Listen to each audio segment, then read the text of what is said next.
ఇప్పుడు సారా మద్యం బాబు నాయుడు అదే నారా చంద్రబాబు నాయుడు చేసే కుట్రలన్నీ ఇలాగే ఉంటాయి. ఇప్పుడు ఆయన పార్టీని వెన్నుపోటు పొడిసిన చంద్రబాబు నాయుడు గారు ఎన్టీ రామారావుని వెన్నుపోటు పొడిసి పార్టీని లాక్కునేటప్పుడు కూడా ఇగో లక్ష్మీ పార్వతి మీదో లేకపోతే ఇంకొకళ్ళ మీదో ఇట్లాంటి అభాండాలు వేసే పార్టీని లాక్కోవడం ఆయనకి వెన్నతో పెట్టినటువంటి విద్య.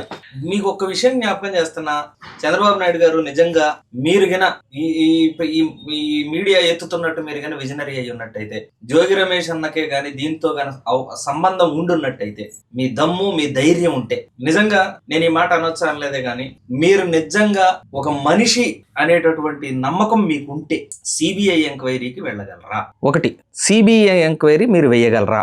రెండు, తిరుపతి రైల్వే స్టేషన్లో దొంగతనం చేసినోడు ఎవడైనా చంద్రబాబు నాయుడు నన్ను చేయమన్నాడు అని అంటే మీ పేరు మీద సిట్ వేసుకోగలరా?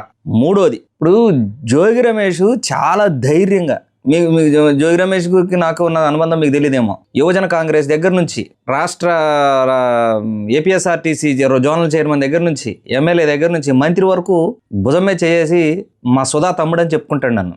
ఆ పరిచయంతో చెప్తున్నా, మీకు దమ్ము ధైర్యం నీతి నిజాయితీ గాని ఉంటే నేను అడిగే మూడో ప్రశ్న, మీరు కానీ జోగి రమేష్ మద్యం కల్తీ మద్యం కుంభకోణంలో నేను ఉన్నట్టయితే నా మీద సిబిఐ ఎంక్వైరీ వేయగలరా? నేను ఏ గుడికైనా, తిరుపతికైనా వస్తా, విజయవాడ అయినా వస్తా, లేకపోతే మీ ఇంటికైనా వస్తా, వచ్చి ప్రమాణం చేస్తా అంటున్నాడు కదా. మరి మీరు స్టీవెన్సన్కి డబ్బులు ఇచ్చినటువంటి వాటి ఆడియోలో అది నాదే లేకపోతే నాది కాదు అని తిరుపతికి కానీ విజయవాడకు కానీ లేకపోతే మీ ఇష్టం వచ్చిన చోటుకు కానీ వచ్చి మీరు ప్రమాణం చేయగలరా? ఆ నీతి నిజాయితీ ఏంటో అక్కడే తెలిసిపోతుంది కదా.